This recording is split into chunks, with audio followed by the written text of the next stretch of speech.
Hi friends, Corey here with Earthwoman Energies, and we are here for your morning message on Thursday, March 14th, 2024.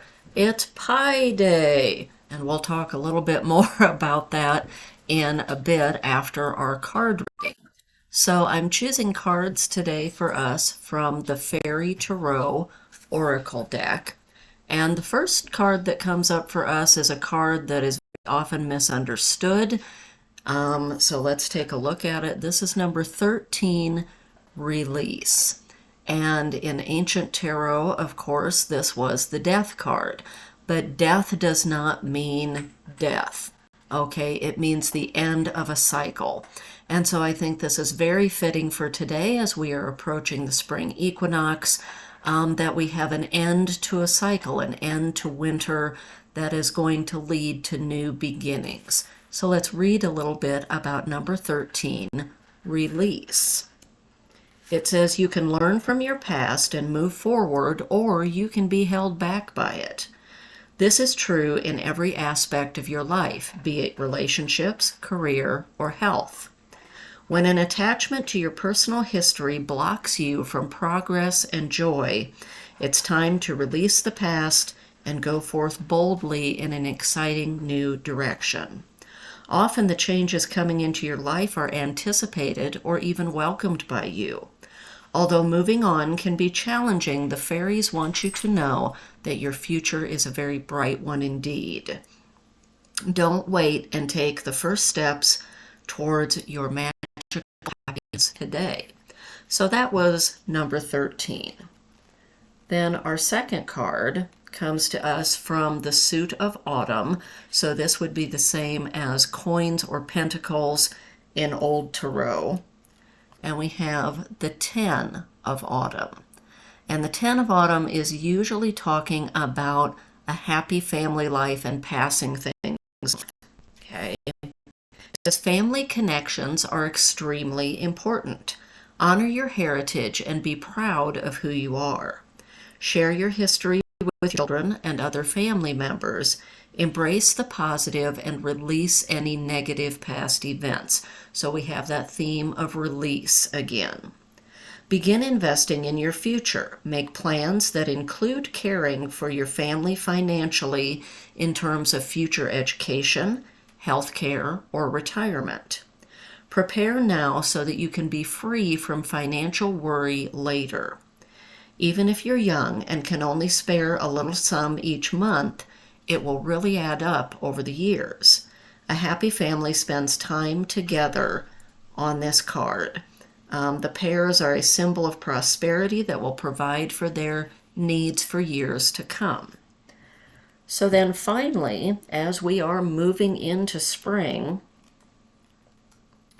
our last card, hang on just a second, is the King of Spring.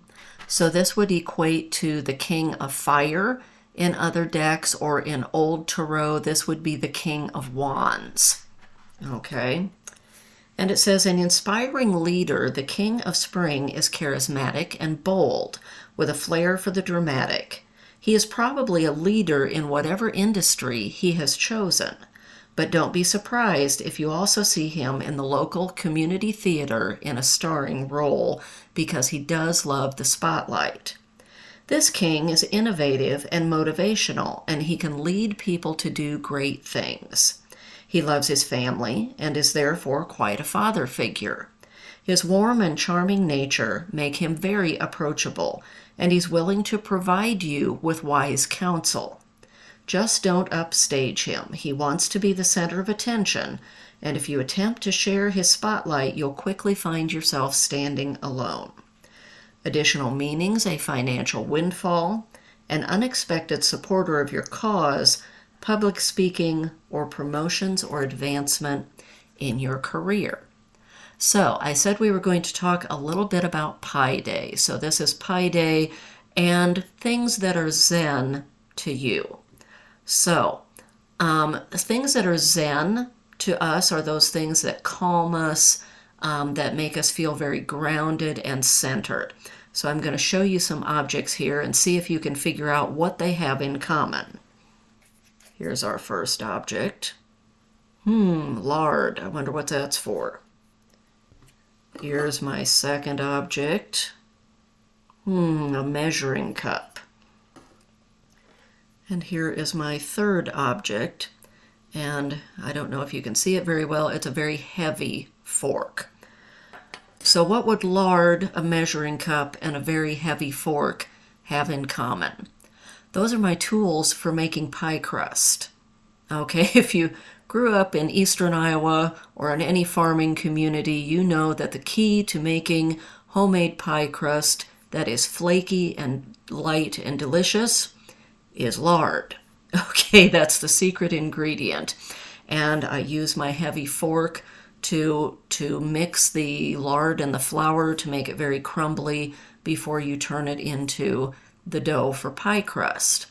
So making pies is actually one of my Zen activities.